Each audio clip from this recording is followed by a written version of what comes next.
Good evening all, and welcome. I hope that you've all had a very pleasant Valentine's Day. And now it's time to end this lovely night with some true tales of horror. As an added bonus, my wife has agreed to narrate half of the stories for your listening pleasure. So without further ado, it's time to get comfortable and let the darkness take control. I lived in a mid-sized town in nowhere, Texas. It's no Houston, but almost 150,000 people lived here, so it wasn't a super small town either. Now, we were a military town, as in there is a large military base pretty much attached to the city, and a lot of moving around goes on in my town. On average, people who move here either stay here for life or move away in 2 to 4 years. Me and my family moved here when I was in the 8th grade. Since the town is so small, there are only about a dozen elementary schools, 4 middle schools, and only 2 high schools. So chances are you usually pretty much know everyone your age by the time you get to high school. When I moved, I enrolled in the closest middle school, but it was December, so I moved in the middle of the school year, and so everyone had already made their groups of friends. I was also the only kid in my grade that was of Middle Eastern descent, not to mention I was coming down from a northern state of Texas, and due to past bullying, and not to mention I was coming down from a northern state to Texas, and due to past bullying, I had and still have huge social anxiety and awkwardness.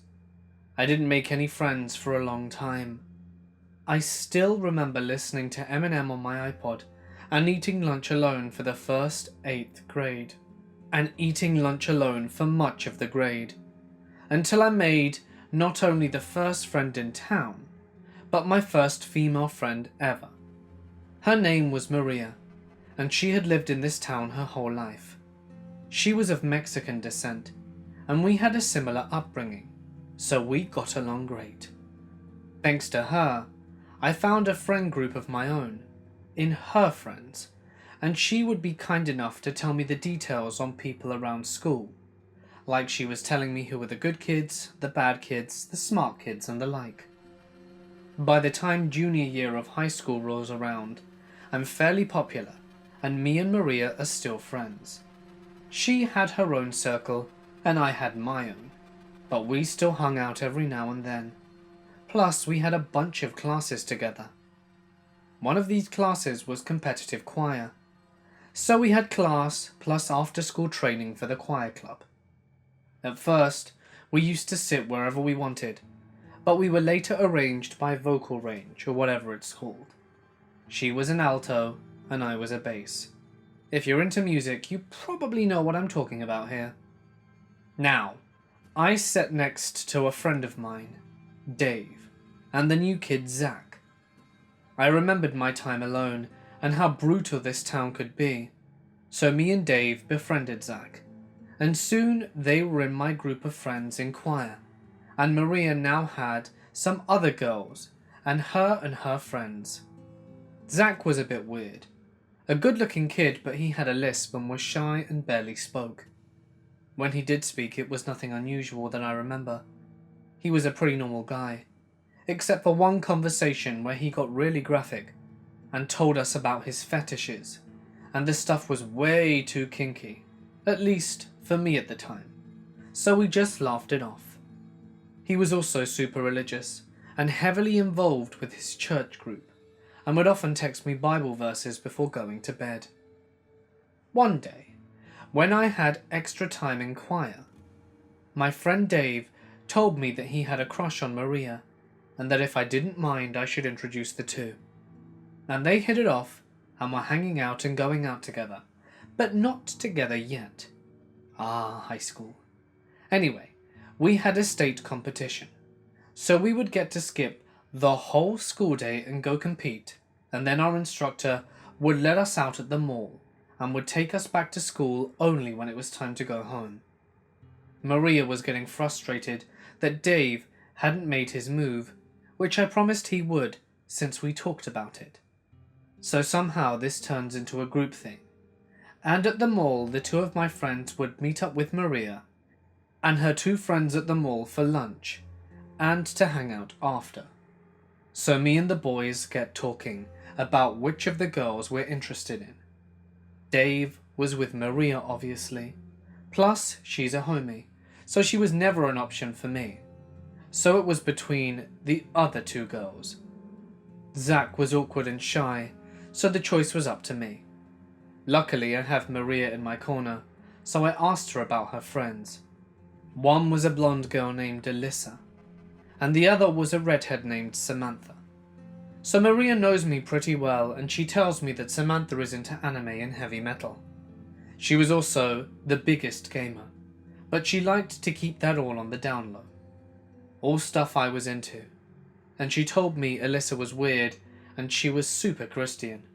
So I thought obviously these matches were made in heaven.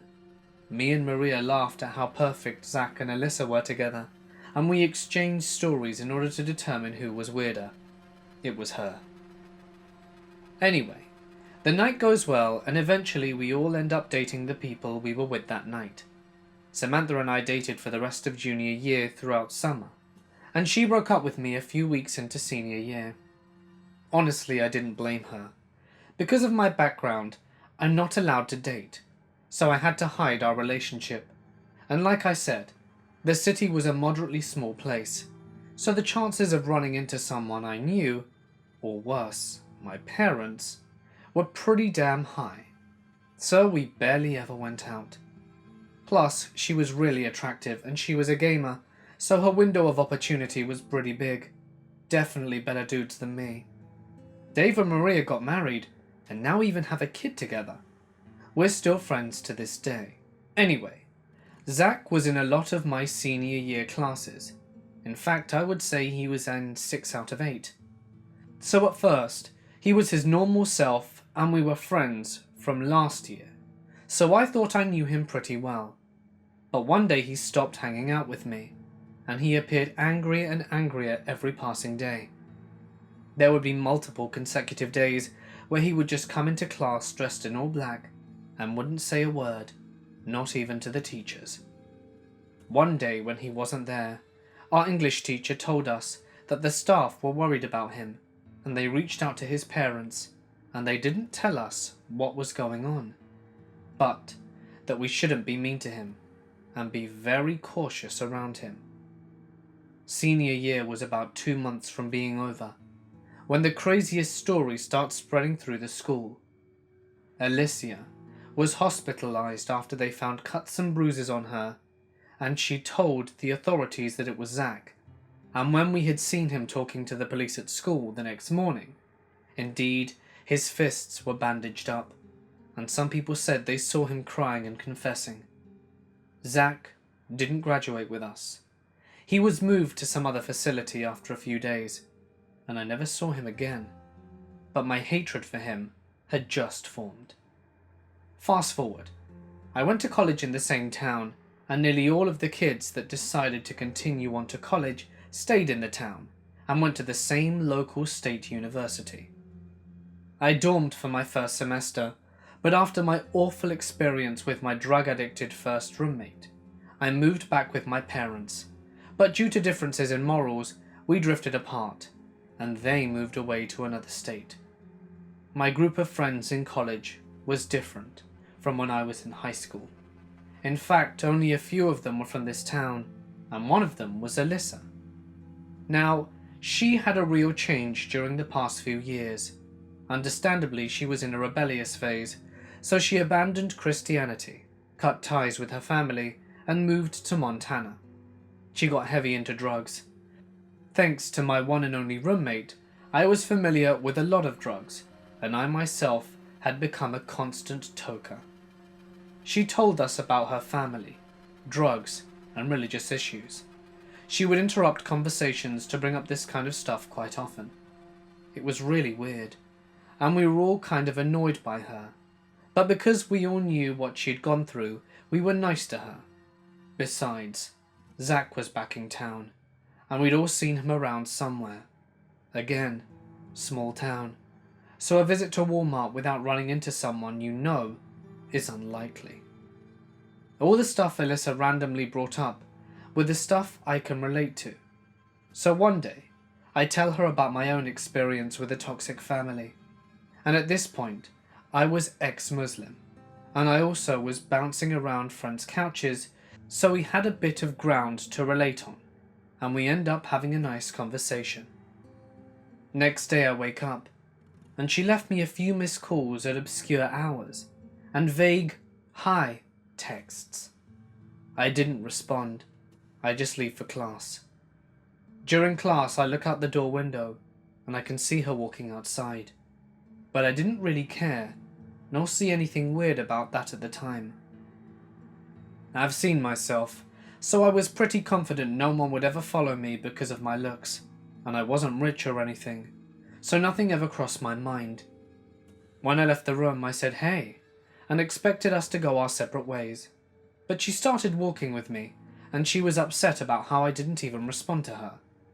I was taken aback, because, well, people don't usually do this kind of thing, but I apologized and she forgave me.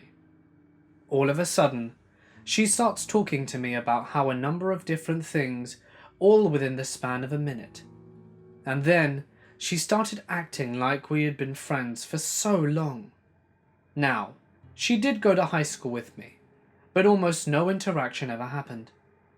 The stuff she was saying was made-up stories about how we used to hang out in high school, and how she would replace her friends with me in a story, or would replace Maria in a story. Maria had told her about me and her. It was all weird stuff.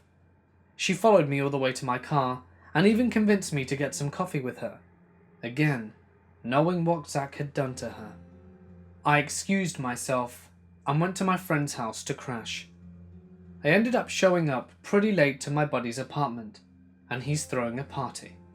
The usual college stuff. Beer pong, music, talking, dancing, shots and whatnot. So when I show up, I appear on someone's Snapchat story, and she sees it and starts blowing up my phone. I explained to her that I wasn't lying, and that I'm really tired, but he threw a party, and had no obligation to inform me. I am just crashing after all. To make her feel better, I ended up inviting her and spending the entirety of the night with her. We got pretty drunk, and we ended up leaving for her place to spend the rest of the night. I was pretty drunk, but I remember we showed up. I asked her to charge my phone, and just passed out on her bed in her one-bedroom apartment. When I woke up I'm fully clothed, and I can tell pretty obviously that my little friend down below has not seen some action that night. But Alicia was pretty much naked except for her lower garments. She insists that we had, and that we had to be in a relationship now. I tell her that I don't have feelings for her like that, and she begins to cry, and I consolidate her. But when her tears mix with the option of getting in to move in with her, I selfishly agree, because I was tired of jumping couches. Plus, I know she's a good person who's just gone through some bad stuff, right? I tell her I needed to get to class, and that I'll pick up my stuff from my friend's house, and would meet her back in her apartment later that day. All of a sudden, I get a text from Maria.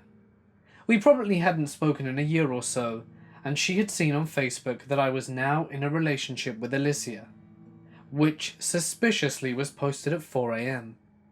Now, I don't know how Facebook works, but I'm pretty sure that both parties have to agree to post the new relationship.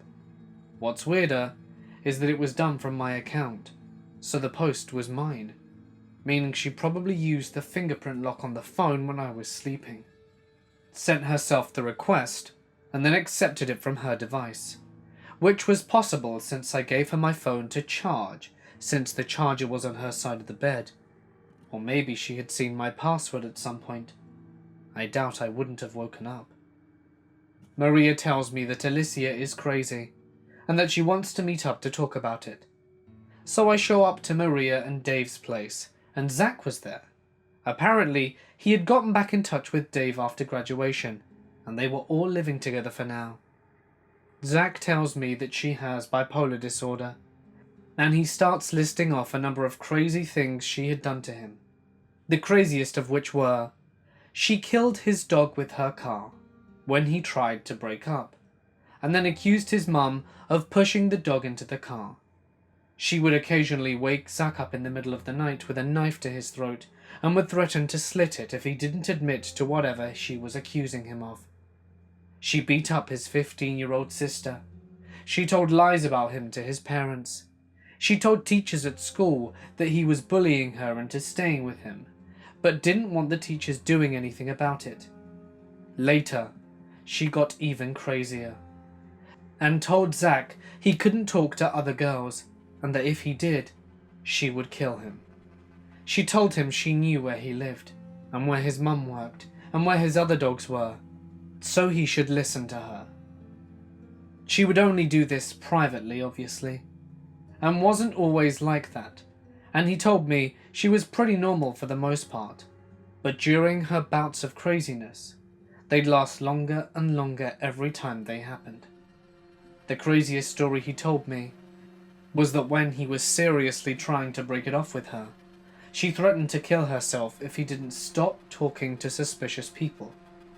And to her, that included everyone, including me.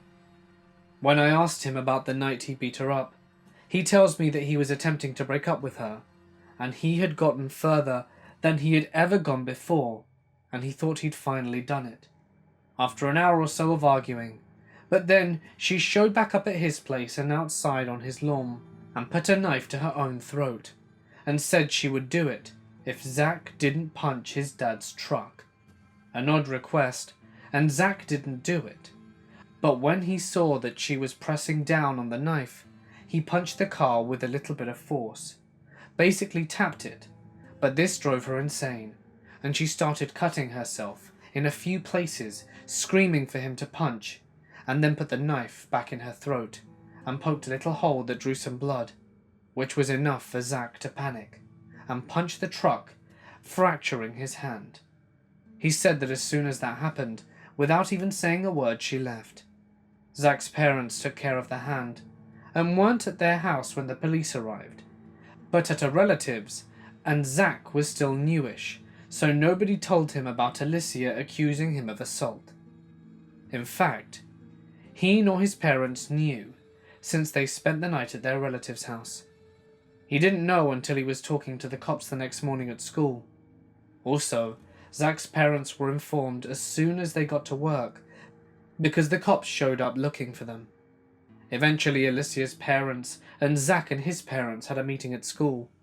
Zach told me that Alicia's parents had promised to keep her away from him, and told them that they would move right after high school and take her with them to Montana if Zach and his parents didn't press any charges.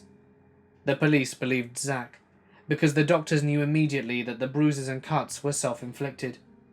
Plus, she already had a known and registered mental condition, so the authorities chose to believe Zach and his parents, fearing he would get bullied at school because of the incident, and decided to put him in an accelerated program so that he could graduate before us and choose not to walk the stage, while Alicia had actually gone to a mental health facility to avoid any more police involvement, but her parents pulled her out immediately after.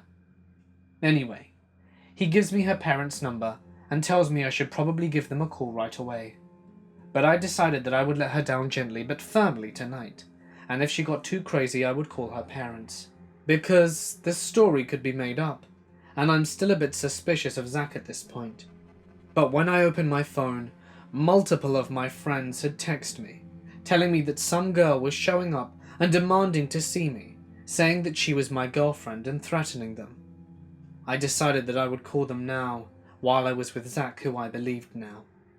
I reached her mum, who I had a conversation with, but she basically tells me the story of how they found out she had bipolar, which was pretty crazy in itself.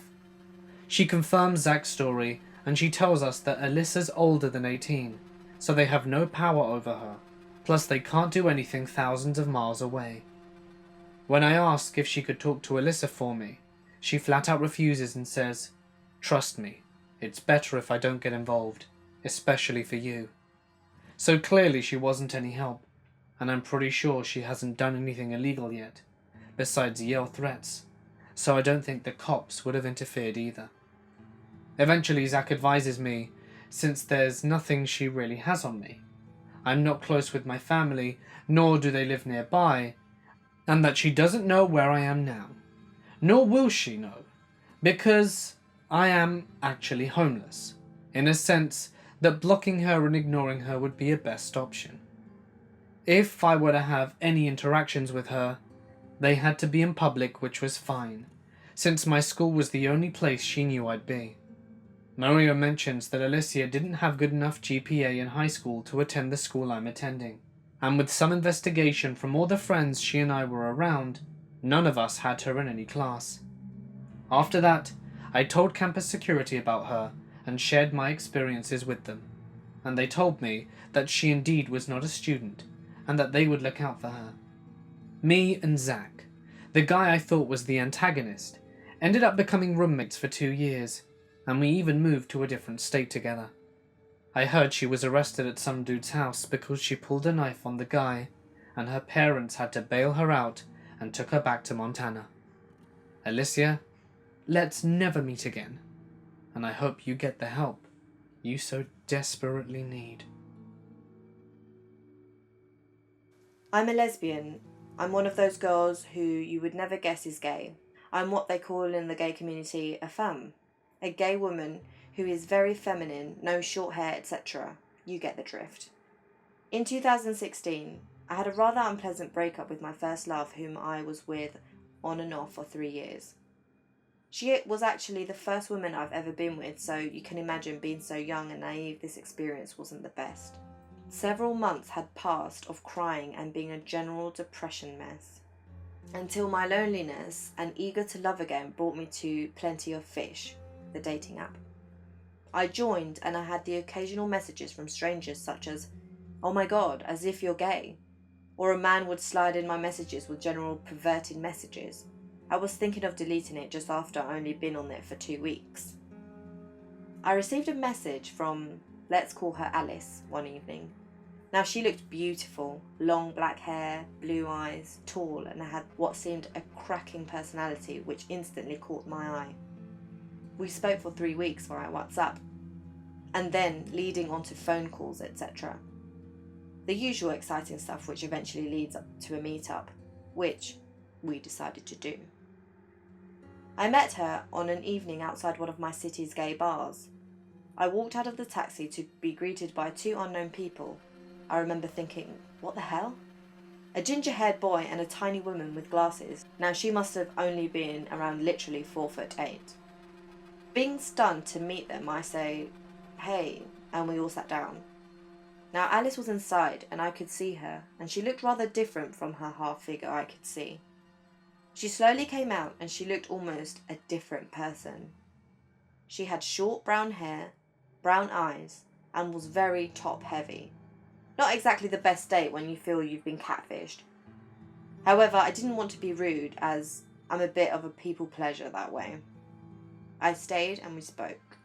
Now she told me she had a hair disorder where it fell out, and she literally shown me bald patches, so she admitted she wore wigs, and that's what she wore in her pictures. As for her eyes, she put on, daily, blue eye contacts. I must admit, this kind of made me think literally, what the hell? Don't ask me why, but I ended up going back with her and those 2 friends, and we got drunk, and I ended up sleeping with her. I know, stupid, right? The next day, hungover, I peeled myself out ready for my train back to my city, and I was bombarded with text messages saying, "I had a great time," and "When can I see you again?" But then it proceeded to, "So, when will you be my girlfriend?" Bearing in mind these texts were sent almost one after the other. I kind of didn't want to be mean, so I said I'll meet again maybe when I'm free, and dragged my hangover ass on the train home. The next day, she wanted to meet me again. So I said, okay, being bored and again not wanting to be mean. I guess, looking back now, I just like the idea of that someone liked me again. Now let me tell you, this woman, for the next 2 years of dating, brought hell into my life. Violence, cheating, and almost to the point of me being killed. Yes, quite a story turn. So we dated. Don't ask me why. I honestly just rushed into something because I mentioned I liked the intention she gave. She seemed okay for the first 2 months and then the hell really began. She was taking drugs now. These drugs aren't the type like weed, let's put it that way. She would disappear and be gone for 3 days, sometimes with friends taking drugs, which led her to lying and me finding out through her friends' Snapchat stories. When I had had enough, I went to her mum's house and spoke to her calmly about how maybe it was time it ended. I didn't love her, and to be honest, she was lying, taking drugs, and I also caught text messages on her phone from other women, so yep, I was kind of done. Once I told her my true feelings, she threw me on the bed, held me down and strangled me until I literally turned blue. Now, I'm only a small being, 5'5" at the time, and her being 5'11", you can kind of imagine my frame matched against her much bigger one. After she choked me to the point of complete panic, she ran and grabbed a box of paracetamols and swallowed each tablet in front of me until the whole box was gone. And with her dark eyes gazing into mine, she whispered, "This is your fault." I panicked and made her throw up the pills and cried about how I was sorry. To be honest with you, I was terrified of her. After this event, I stayed due to the fear of her killing herself and her choking me out or worse. Not even a month after, whilst I was staying at her mum's, she locked me inside her house after a dispute. I ran to grab the telephone and she threw it so hard against the wall it literally shattered into pieces. I, being already an anxious person, had a full-blown breakdown and cried. She came up to me with a friggin' knife, held it to my stomach, and I shit you not, her eyes were demonic black, the kind of dead eyes you see in these serial killers. I honestly thought she was going to kill me, and just like a light being switched off, she completely changed to being nice and held me, asking why I was crying. Really? I knew this girl was nuts. I knew I had to leave or else she would one day surely kill me. So a few months passed of her occasionally hitting me, slapping me, but I just needed to find a way out. So a miracle happened where a girl she was cheating with contacted me with some abuse such as "Alice hates you and she's mine now" via text. I pretended to be angry and used this as my escape. I finally had a reason to leave, so I left. Once home, I blocked her number, blocked her Facebook, and I actually felt an absolute peace come over me. I got a new job a month later and things actually started looking up. New friends, fresh environment, etc. Until one day, into the first month of my work, who did I receive an email of? Only Alice. Stating she had stolen my house key and she was going to come into my house when I was asleep and burn me and my family alive. Trust me on this one, she would have. Me totally forgetting I couldn't find my house key for months, so that totally made sense. She actually did take it. Now I was in full panic mode. I cried in front of my new teammates and they finally got it out of me on what the emails were actually about. Going home and explaining to my mum what actually occurred that day, we spoke of going to the police and showing the emails as evidence. On that night, adding insult to injury, my friend had messaged me and told me Alice had put my private photos, and I mean nudes, all over her Snapchat and practically shown everyone who knew me. Let's just say that once the police got involved, she crapped her pants like the bully that she is and officially, finally left me alone. It's been 3 years since Alice, and after the breakup I was broken, confused, spent most of my days indulging in alcohol. Please, people, please, if I can help any of you, don't ever let loneliness or the sorrow for someone who wears a mask overtake your morals.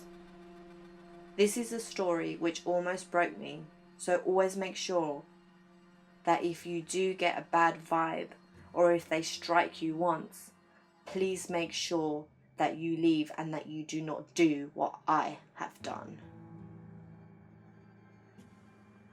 At the time this occurred, I was 16. The girl mentioned was 21 going on 22. I met her working at my first job. It was a seasonal one, thankfully. During my first 2 weeks there, she would stare at me and follow me around the rooms. I would go to the bathroom, and she'd knock on the door or text me and say she'd missed me. We exchanged numbers for business purposes, and I found this strange, but I knew that she had a minor mental disability, so I didn't want to be mean and just brushed it off. After about a month into the job, she asks me to hang out at the nearby park after work. I agreed, because I was going to be going somewhere next door to there, and not only was I afraid of saying no and then promptly running into her, but I also didn't see her as any sort of threat. So we met in the park. I was wise enough to have a friend join me though, who stayed nearby in case I needed someone, and just get to talking. She starts telling me how beautiful I am and tries to hold my hand. Weirded out, I pulled my hand away and thanked her for the compliment without saying much else. She had gotten a new Jeep that she was really proud of, as she had been saving for it for 2 years, so she asked if I wanted to see it. I said sure, and followed her to the parking lot. Keep in mind that it was daytime, and there were people everywhere, and I was in immediate contact with my friend, so I wasn't afraid. This was in the heat of summer, and it was around 95 Fahrenheit outside. So when she asked if I wanted to sit in the aircon, I went to hop in the front, but she headed to the back. I slowly followed and kept my hands on the handle, which I made sure was unlocked the whole time. At first she sat with her legs across from me and talked normally, but slowly kept moving closer. Then she laid her head in my lap, very suddenly, and I didn't know how to react. I didn't touch her. I just sat there in shock and started talking about random work-related topics. She said she didn't want to talk about work and instead wanted to talk about us. She told me that she really liked me and started showing me random pictures of lesbian couple goals off Pinterest and telling me how she wanted that to be us. I said that I should leave and went to open the door when she tried to forcefully kiss me.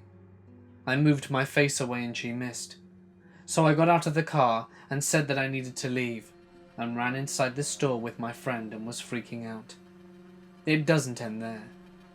Not only does this girl follow me into the store, but is referring to me as baby and smiling like nothing uncomfortable had happened. I told her that me and my friend needed to leave, and we rushed out.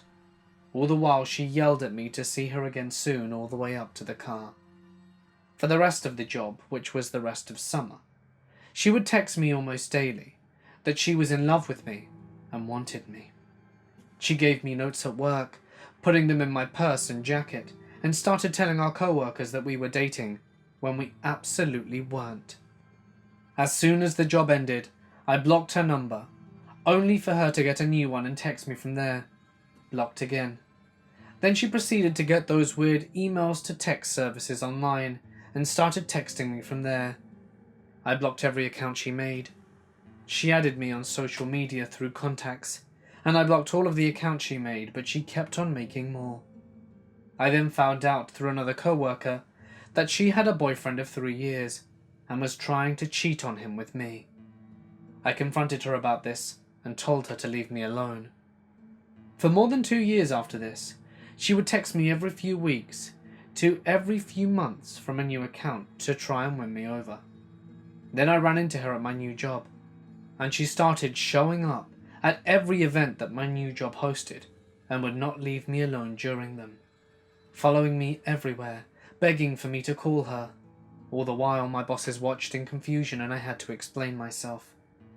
I eventually quit that job, and I haven't seen her since. She's tried talking to me, but stopped last year when I got into a new relationship with my current boyfriend.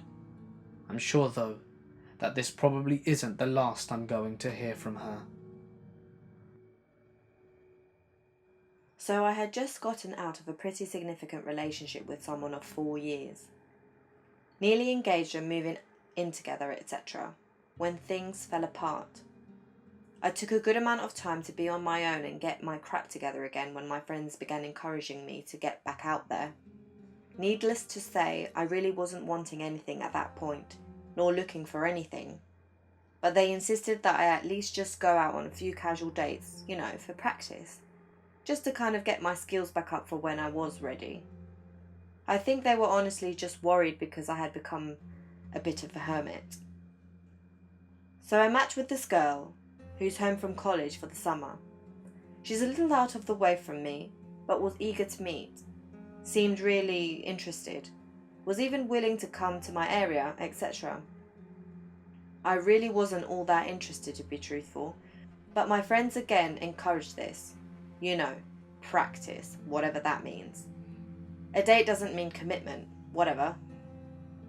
I want to be very clear though, that I was extremely honest and explicit with her that I was not looking for anything serious, or anything at all. I was very forthcoming that I had gotten out of something serious and I was kind of encouraged to explore. She persisted and still wanted to meet, so we agreed to a casual lunch in a sports bar that week. I get there, and she was already waiting for me. I was a bit put off by how much different she looked than her pictures. Not trying to sound shallow or anything, but her pictures from Tinder easily had to be at least 5 years old, which I verified based on tattoos she had in person versus ones she didn't have in the pictures. So I was a bit thrown off by that. I wasn't the least bit attracted to her, but I was there just to have a new experience anyway, right? No big deal. I felt so bad because the entire time she seemed so incredibly shy and awkward. I even noticed her hand shaking when she reached for her glass, which I found endearing, honestly. So I did my best to get her talking to try and help her feel more relaxed. I asked her questions and chatted about things I figured you'd chat about on dates. Where she grew up, music she's into, school she goes to, major, etc. All to which I literally received one-word answers. It went on like this for about an hour, and she was just not working with me at all. But I tried to keep room in my heart, because it was clear she was feeling anxious, and I understand that from a personal level. So as we finished lunch, and I'm receiving one-word answers, I kind of become a bit suggestive that we should conclude our date by saying I had to get back to feed my animals and do some laundry, etc. But she became very adamant on spending more time and asked if we could do something else. I was genuinely trying to be a decent person, so I agreed, and we found a nearby park to walk. This is where things get weird. We sat on a park bench. Mind you, it's broad daylight. There are kids playing basketball nearby, folks jogging past. I start trying to make conversation yet again, but still get the one-word answers. Then out of seemingly nowhere, without any warning whatsoever, she proceeds to just kiss me really aggressively, tongue and everything. I was honestly just so shocked I stood there frozen, not knowing what the F to do. I had this timid, shy woman who's really not made much conversation with me at all, who was so nervous she's visibly shaking, just turned into a freaking bear, mauling my face in like 6 seconds. My head was spinning in confusion and anxiety. I swear it felt like it lasted forever and I just prayed for it to stop. I was so put off and honestly a bit afraid to do or say anything. Like, what do you even do in that situation? I was just hoping she'd pick up on my very obvious body language that I wasn't reciprocating anything at all. I was completely unprepared for a situation like this. Then some really nasty guy walks by, gawking and catcalling, and literally begins propositioning us into a three-way. I'm just like, what the actual F is going on? I need to get out of here. I was 1,000 different types of uncomfortable. I end up managing to ward him off after telling him politely no. More than several times. All the while she's just laughing and I'm thinking, who even are you? Dr. Jekyll and Mr. Hyde over here? What the F? So he leaves and I'm insisting now that I need to leave and go home. She seems to ignore what I'm saying and gets very close to my face again and says, did you like that? Did you think I'm sexy? Do you want me? When I tell you I was so effing nervous, I was like, I really need to get home. And she was like, can I come? And I told her very firmly, no. She literally tried to persuade me to let her come back to my place with me, and I had to say no more than 3 times. So finally, I'm home and frankly just kind of shaken up. I hadn't really done the dating thing in quite a long time, but that felt very abnormal. She then texts me after she gets home and asks me on a second date. And I was very kind, despite being made incredibly uncomfortable, and I told her I thought she was a very cool chick and that I had a nice time. Lie. But that I did not feel there was anything there and reminded her I wasn't looking for anything. She then text bombarded me a bunch of crazy things, saying how she didn't understand and was so confused that she thought I was so into her and that things went great. I did not respond to any of these because now she's continuing to cross my boundaries. I said what I needed to say, and I thought I was being decent by at least being honest. So the text continued, and I figure they're going to eventually stop. It was a first date. How can someone be so upset over someone not reciprocating on a first date? They did not stop. By the text, you would have thought we had ended a 2-year relationship. And she began calling, at which point I had to block her number. So, nightmare Tinder girl, please, for the love of everything, let's never, ever meet again.